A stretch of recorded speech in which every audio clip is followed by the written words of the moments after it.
everyone, and welcome to Groomapedia. I'm your host, Margaret Pagic from Botany Bay Imports. This is a podcast for anyone who is interested in animal grooming. In these podcasts, we will interview groomers worldwide. Let's get started and happy listening.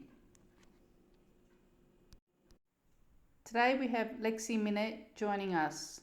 For those that don't know Lexie, let's find out a bit more about her. Hi Lexie.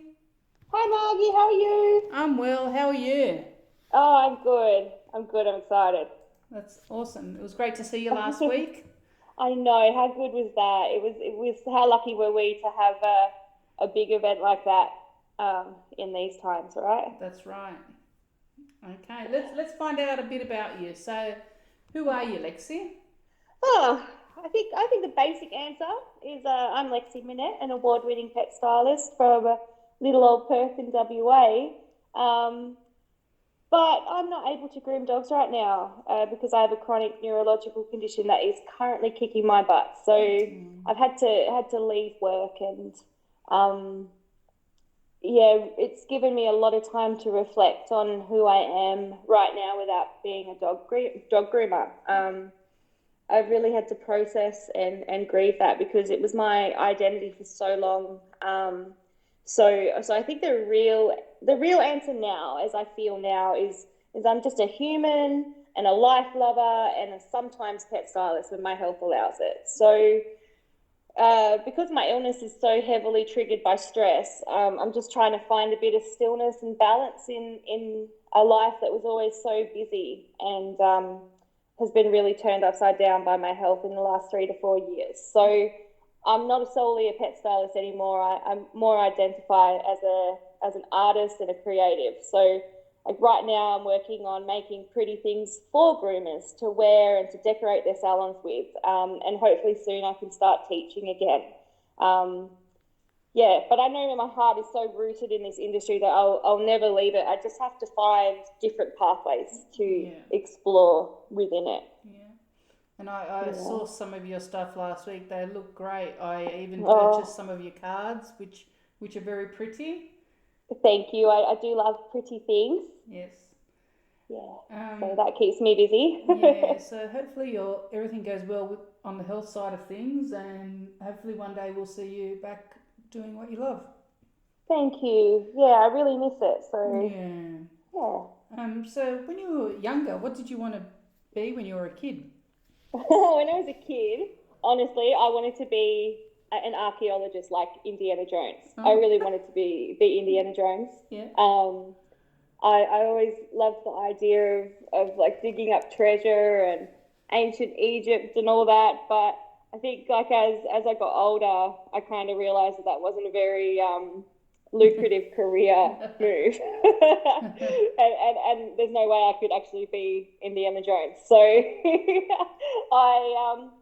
I changed my mind and I decided that I wanted to be a photojournalist, and so all of my studies were directed towards that. Like I did all of the art and design and the photography classes at school, and then I went and I studied photography and graphic design at TAFE.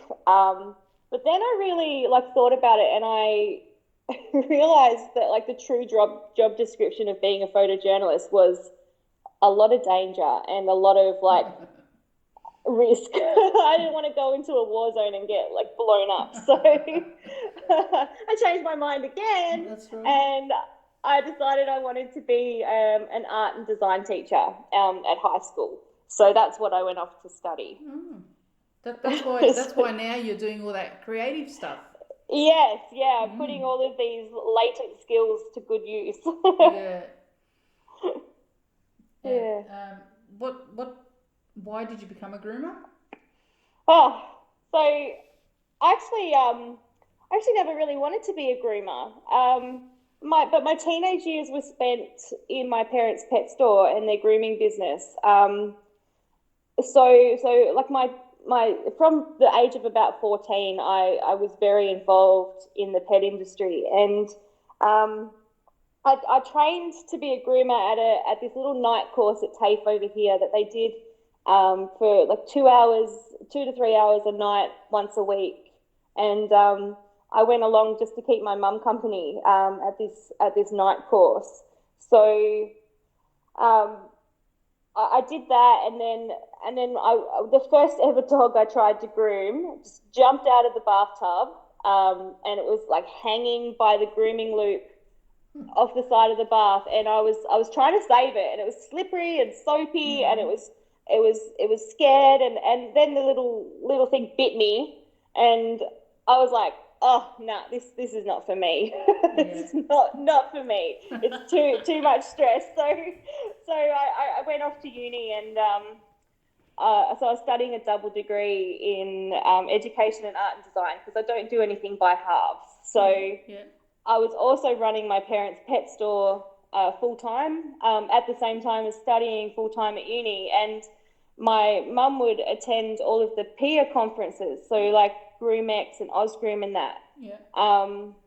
And so she brought me along to one in Melbourne, and my job was to attend like all the businessy sessions, and as she attended the grooming sessions, so they were run like concurrently. And one of the sessions that I had to attend, it was on insurance, and it had me falling asleep in my chair. So I snuck into the other room, just knowing that whatever was going on in there would have to be more interesting than insurance. So I made it into the room just in time to see the one and only Judy Hudson-Doyle turn a shaggy little Maltese Shih Tzu into a teddy bear with just a pair of scissors. And my majors in uni were very focused on sculpture and all of that. So I was like, whoa, like you could do this in grooming. Like it's like just living sculpture. It's basically the scissors are your sculpting tool, and the canvas or the material is this little dog. And so I left uni because I realized that I really didn't want to work with like high school kids and hang around with them every day. And I could create art and have dog cuddles at the same time, because I always found myself in uni breaks and stuff coming back to the dogs. And I washed dogs and stuff. I started off as a bather when I was about 16. I started just hydrobathing dogs on the weekends. So yeah, I asked my mum to teach me, and then I ended up working for her for years. Oh, very good. Yeah. And so what made you start your business when you had your business?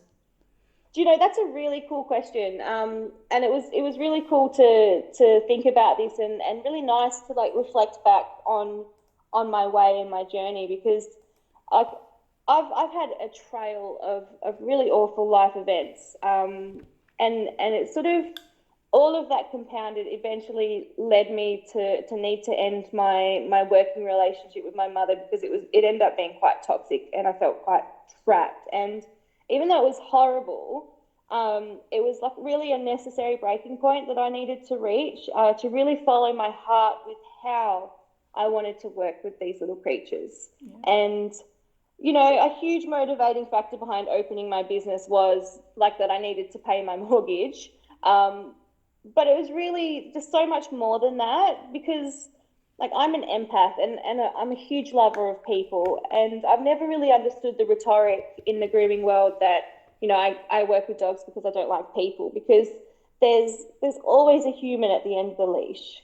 You know, that dog that you're working on, it belongs to somebody's heart. So I've always been so heart-led in every interaction I have with people and like living creatures, because I really enjoy both the human connection and just those beautiful moments of peace when you're working with the dog, and that trust that dog gifts to you and allows you to work on them. And so I really found like the hustle of the busy grooming salon that I'd come from, and how overbooked the grooming days were. It was just so exhausting, and I just knew that there was something better.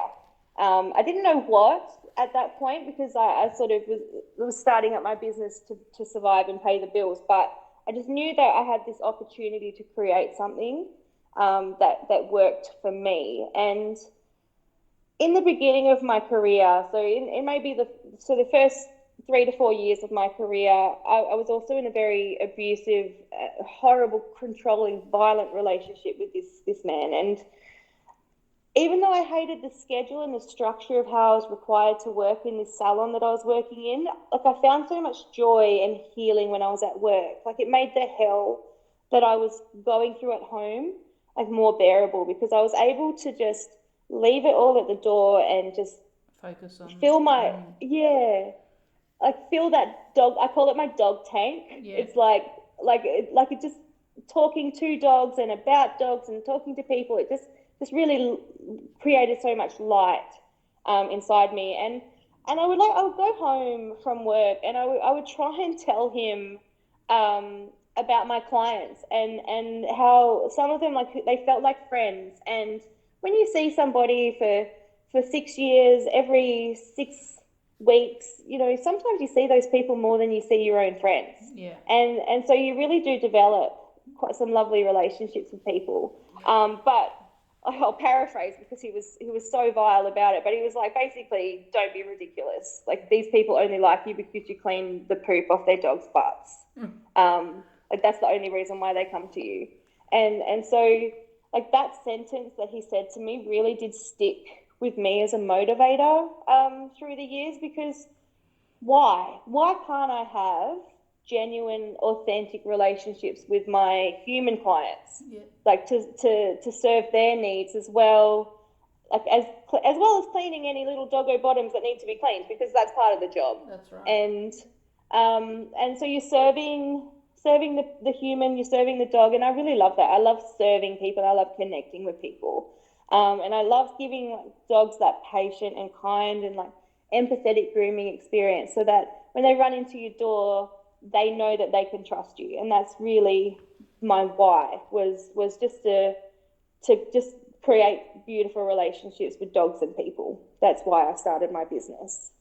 Okay, great. I've got a lot to say, Margie. I know. I'm like, oh, how do I squeeze something in? And I thought, let her talk. Okay. That's all right. If I hear you, like, I'll be like, yes, Margie, what do you want to say? That's okay. You keep talking. I'm an introvert, so I don't, talk as much. Yeah. Do you know, I'm an introvert, but I'm a socially confident introvert, so I don't freak out when I have to talk to people. But whereas I do. I'm sitting here at home, and I'm in like my oversized hoodie blanket wrapped up in a little cocoon on the couch. There's no one home, so I'm like in my happy little place. But then I'm like, it's so good because I get to talk to you. You can call me anytime, Lexie. I don't have to leave the house to be able to chat. Yeah. So how do you find networking with other groomers? I think when I first started grooming, it was but before social media and all that was really big. So like the only real networking that I did was at the big peer shows, and I was only a baby groomer. So believe it or not, I was painfully shy. Like, I'm not shy anymore because I've done so much public speaking training and stuff. So like, I'm not scared of speaking, but I was so shy and so intimidated by like all of these amazing groomers that I would meet and see in the ring, that like I just wouldn't say anything to them. I was like, oh, I'm so scared of you.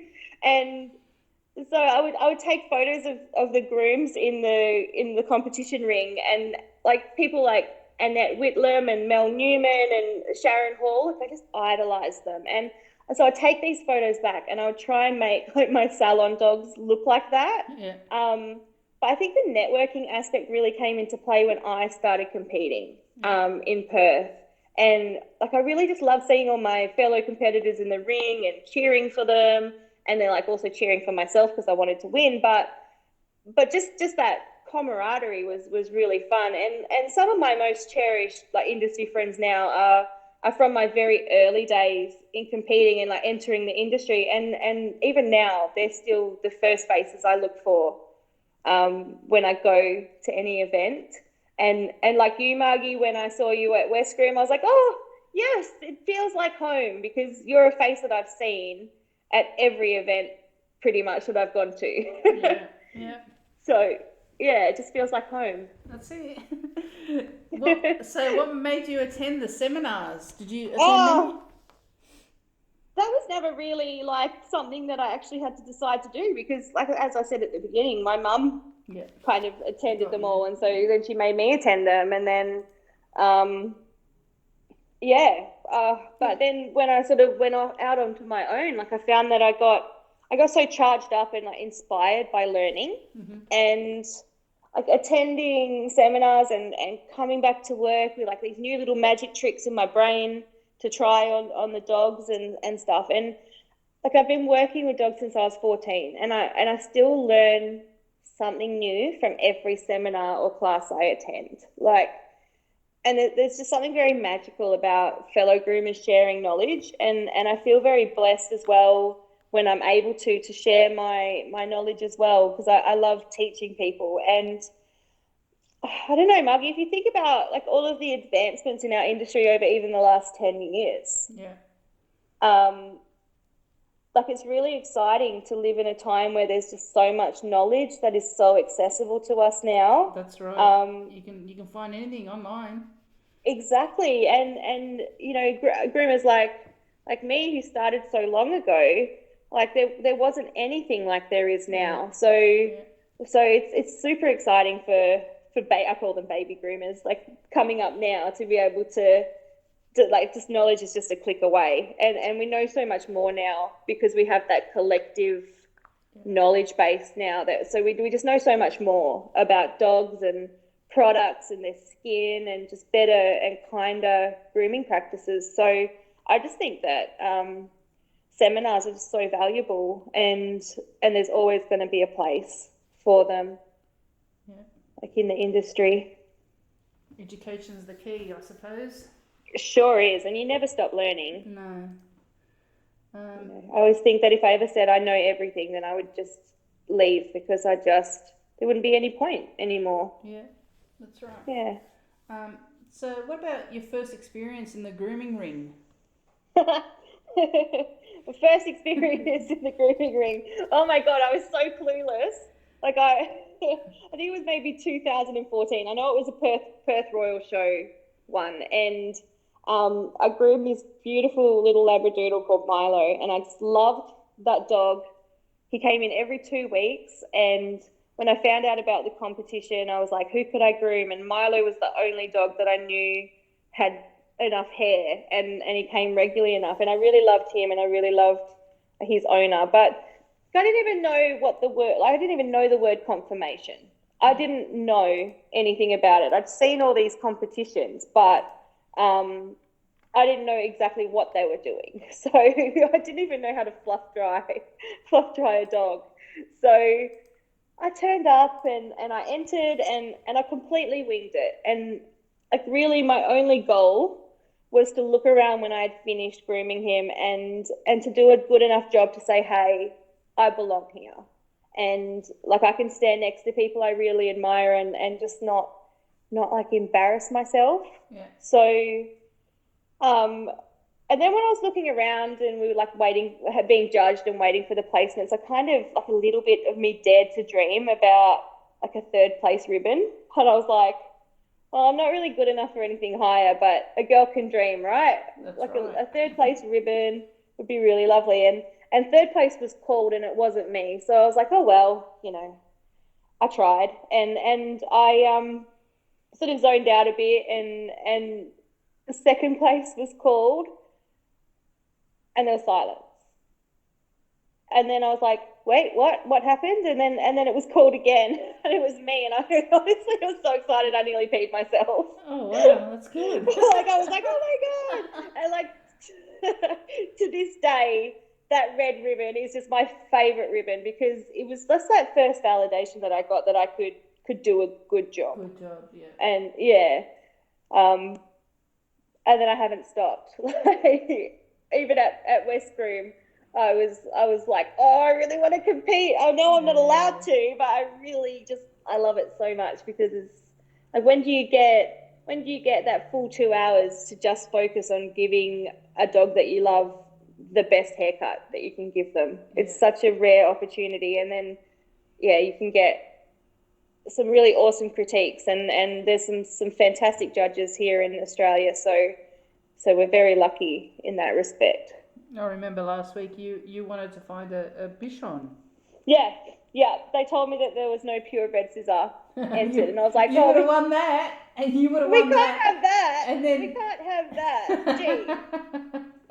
And I was like, somebody find me a Bichon, and like, because I had a leak in my spinal cord, and so I've had a repair on it, and I'm not allowed to lift anything over 2 kilos until it heals. And so I was like, if somebody could like bath and blow dry it and deliver it to me, I'll groom it, because then I don't have to lift it. But there was no chance of getting a beautiful Bichon prepped and delivered for 7 a.m. in the morning. Next time we need to plan it better. Yeah. So help me. Yeah, I will. I'll help you groom it. Not that I know how to groom a dog, but I'll help you. I think Margie, you've seen enough. I'm sure you could put it together. I know. You could figure it out. Hey, we can win Best in Show too. Yeah, like you've probably got more information in your brain from sitting there soaking it all up that's right. than anyone. Yeah, like a big old sponge. So which breed do you cover? Oh, Bichons, and all the little fluffies. I just love fluffy dogs. Like I've been grooming dogs under 10 kilos only for years now. So yeah, give me a little smushy Bichon or a poodle or an oodle any day. I really love cavoodles. I know a lot of groomers hate them, but I really love them. They're just such cute little dogs, like little pets. And like I'm a pet groomer, so I don't show. I know how to do show trims, obviously, from my competition days, but at the very heart of what I do, I groom pets, and cavoodles, whether people like it or not, they're here to stay. Yeah. So why not love them? That's right. You gotta love them. It's part of your job. That's right. And when I first started, it used to be like Maltese Shih Tzus. They were my little bread and butter dogs, because I would do like 5 of them in a day. Yeah. But now your cavoodles and oodles are the bread and butter of your grooming, and they pay your bills, so you might as well be nice to them. That's right. Yeah. So what risks have you made as a groomer? Risks?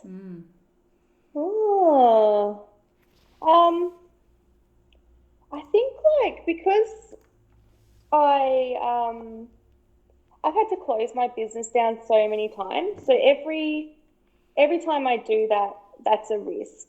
And so because my health is so unreliable, but my heart is so led to this industry that I just keep wanting to go back. So every time I start again, there's always that risk that people are like, oh my God, we're not going to go back to her because she's just going to close down again. But I think, that's always been my biggest risks is doing that. Closing down, opening up, closing down, opening up. And when I'm just in another massive flare with my health, so I've just completely closed again. And because it really wasn't fair to expect my clients to keep waiting. Yeah. So I just had to close and then just take the risk that they might not be there. And they were all my favourites. Like my last 20 to 30 dogs, they were all my favourite clients. So I just take that risk that they're not going to be available anymore. I'm sure one day they'll come back. If not, you'll get some new clients anyway. Yeah, I can just get some new ones to love. Yeah, that's right. So what are some of your success stories? Success. I've had a lot of success in my life. I'm such a goal-oriented person. So I set goals, then I achieve them, and then I set more goals, and then I work on achieving them, and I'm always moving forward. But I think so at the peak of my competition momentum, and I was chasing that best in show, which really would have defined my biggest success at that stage. Like I just never could get it, and it still eludes me. I've never won a best in show. but I got sick and I got burnt out, and I went from an active client list of 500 dogs, traveling all around the country competing, to not being able to get out of bed. I was so sick, and I would book these clients in, and I would take naps in between clients because I was just so unwell. Yeah. So I think my biggest success in business is being able to set concrete boundaries with clients, and also creating a business and working in an environment that suits my health and my heart, making my favorite dogs beautiful. So I really had to redefine success in my own mind. I had to redefine that it wasn't just, going and competing and winning and that best in show. Like, success is often like the little things. So I had to ask myself, if busy and booked up and burnt out, was that really successful, or was it just really stupid and like disrespectful to myself? So I had to respect myself and create like a perfect client list of like your perfect heart clients, beautiful dogs and beautiful owners.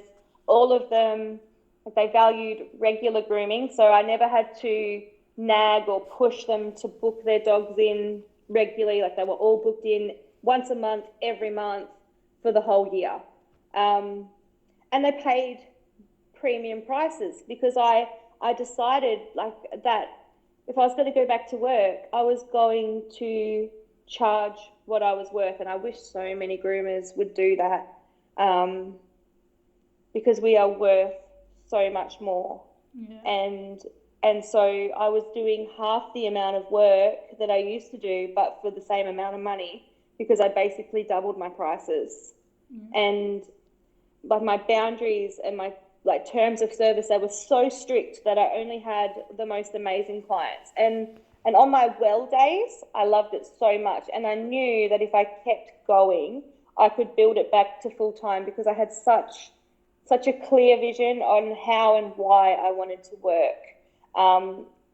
So it was hard for me to fight the urge to build and build, because I like to succeed and I like to achieve. And but the reality was that I was so limited in energy that I knew that I would just end up in the same position where I'd be burnt out and unable to serve the people in the way that I really wanted to.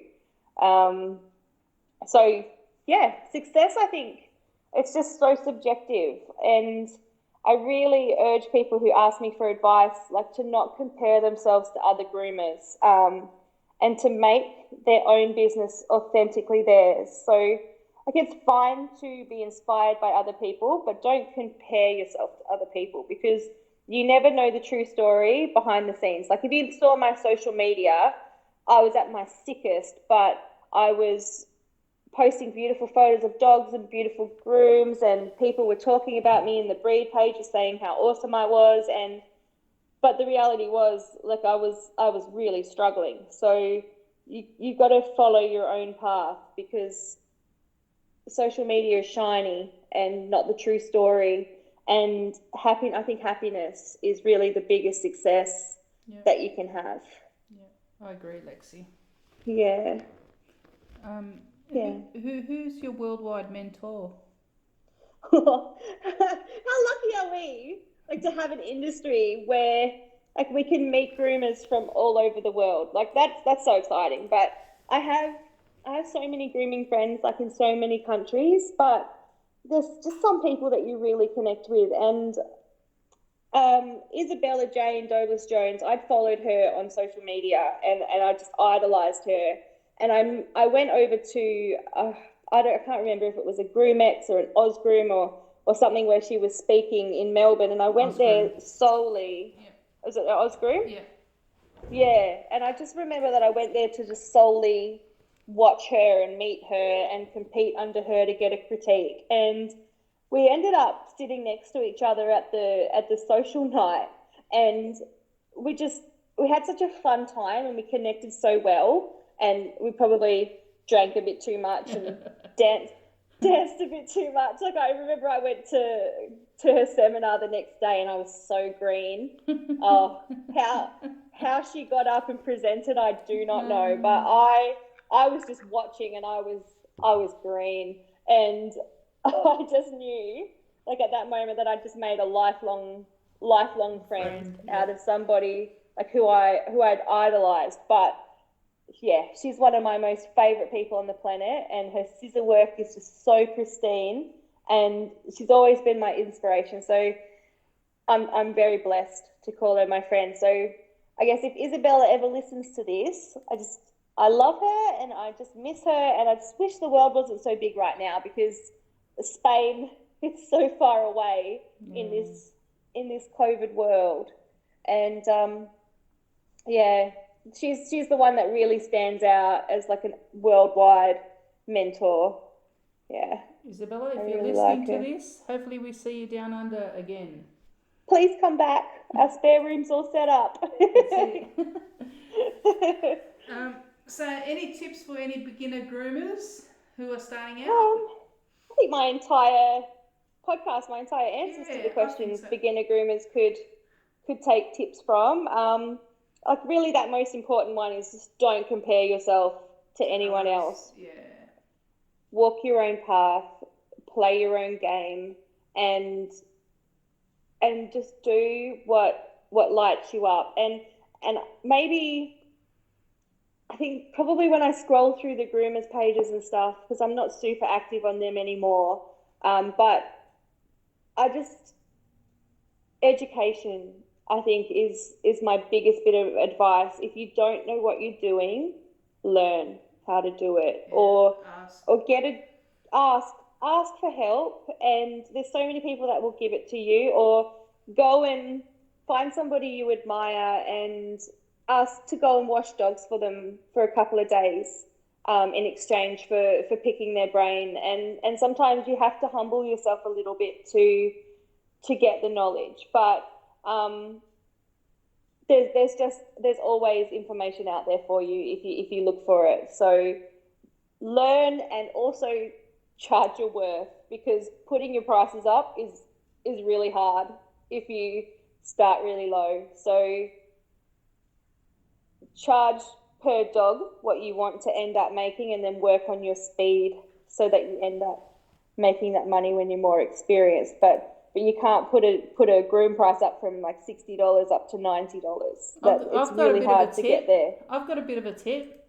Yeah? We've got these wide blades. Oh my God! They'll make you groom faster. Margie, those wide blades, I had not had my hands on them until I went and worked with my friend Charmaine at Couture Canine. I rented a table from her, and my 5-blade went blunt, and I was like, Charmaine, do you have a blade I can borrow? And she pulled out this massive blade, and I was like, holy crap, what is that? And I put it on my clippers and I clipped this dog, and I was like, I am in love. These blades are so cool. Yeah. Why haven't I been using them? So yes, beginner groomers, use those wide blades, because they clip more hair faster. That's it. Now I need to upgrade my kit. I'm not even working anymore, and I have to upgrade to have just wide blades and wide comb attachments, because I love comb attachments. I use them on like every dog. So get them. That's it. All right. I'm clapping my hands because I mean it. Like, get them. You go, girl. Thanks for your time today, Lexie. Thanks, Marg. This was fun. I told you I wanted to chat. Yeah. Anytime. How many minutes? 35 minutes of me talking. Yes. That's all right. I hope all the listeners enjoy hearing Lexie's story. I hope so too. I hope I think people understand that even when you come across challenges and you can't do things the way you want to do them, there's still hope. And I haven't left the industry. I'm still around. But yeah, just trying to find a new little nook for me to hang out in. And if that means making little cards and just being able to sit at expos and soak in all of the dog love and fill up my dog tank, then I'm happy with that. Happy, that's it. For now. Yeah. All right, thanks, Lexie. Thank you so much. Thank you for having me. You're welcome, and you have a lovely day, and hopefully everything goes well on the health side of things for you. You too. Thank you, and I hope we see you again soon over here. Yeah, I'm sure you will. Yeah. Thanks, Oh, Lexie. if not, I hope I can get over there to see you. Yeah, that's right. All right. Thanks, Love Lexie. you all. Love you. Bye. Thank you. Bye. Bye.